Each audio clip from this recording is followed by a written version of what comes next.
Welcome to the Repair Shop, my version of the show on Netflix, my favorite show about repairing things. Today I'm going to do a short segment on this little beast right here. This is a toy called Fat Wheels. It was produced around 1980, 1979, somewhere around there. Over here where you can see it. Well, you can see it's a little bit tired. I'm now going to show you why this is happening, so watch this video. The Power Command Radio Control Fat Wheels. You start them off empty, then you blow them up fat wheels. 2 9-volt and 4C batteries not included. You can make them turn or watch them shake, spin around and hit the brake. Fat Wheels. Fat Wheels has 6 remote functions: forward, reverse, proportional steering with bouncy inflatable wheel action. It's a speedy fat wheeler that bounces and jolts. You keep it bouncing along with radio control. Power Command Radio Control Fat Wheels has 6 functions and wheels you blow up yourself from Remco. All right, you can see that toy Fat Wheels and how cool it was. And to a 10-year-old boy like myself around 1979, I just had to have Fat Wheels. I started contacting when my birthday came around. My parents said they would buy that for me as my really my only gift for my birthday that year. And so I contacted the local toy store. They were sold out of it. I called that toy store every day until this toy finally showed up. And when it showed up, it was not what I expected. There's a scene in that where they show in the commercial where the toy is going down this rock walk and kind of bounces down off of this cool set of rocks. Well, I had a set of rocks like that at my house. Looked almost exactly like those, and I couldn't wait to get my toy home, my Fat Wheels, and to try it out on that. When I got the toy in my hands, I had to put 4C batteries in it, 2 9-volt batteries in it, which was in itself quite an additional cost for this toy, only to find out that it pretty much wouldn't even roll on carpet. I had to put it on a very flat, very smooth surface like a concrete floor in order for it to work.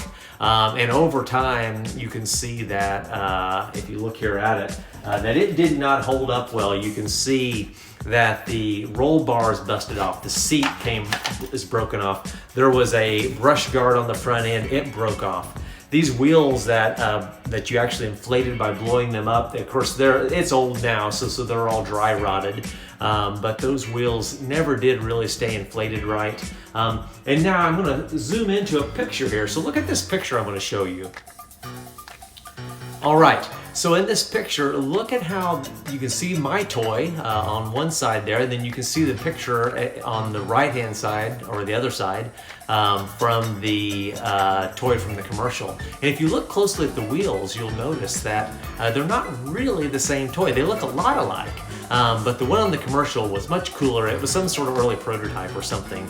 And I remembered that when I got my toy, that I was so disappointed because it just didn't quite look the way I thought it was going to look. It just wasn't as cool looking. It never panned out as well, and I would say just in general, it was a huge disappointment to me for my #1 primary gift when I was that age. And birthday gifts are a big deal when you're 9, 10 years old. And for it to just be this complete flop that didn't work out at all was just a huge disappointment. So I stumbled onto this toy at my parents' house back several months ago. And I just decided, like, there's something, I gotta do something with it, because I learned a good life lesson about things not always being what they should be. But I also still kind of have this thing where I'm drawn toward it. You can see this little guy here that I glued in. And so I've just been thinking about that for several months, about what I could do with this toy. It's certainly not worth trying to make it into a remote control car again, because it's just a piece of junk and it never worked right, and it's never going to be a good toy for that. But I thought, what can I do to make this thing something cool I can put on a shelf and just a nice memory of that toy? And so that's what I'm going to do now. So let's go.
right, and so you saw the transformation. Here's the final product. I think it looks pretty doggone cool. Definitely worth putting up on a shelf someplace and having some great memories of a toy from a little bit over 40 years ago. And thanks for watching. Have a great day, and hopefully we'll be back to do something cool again soon. Bye.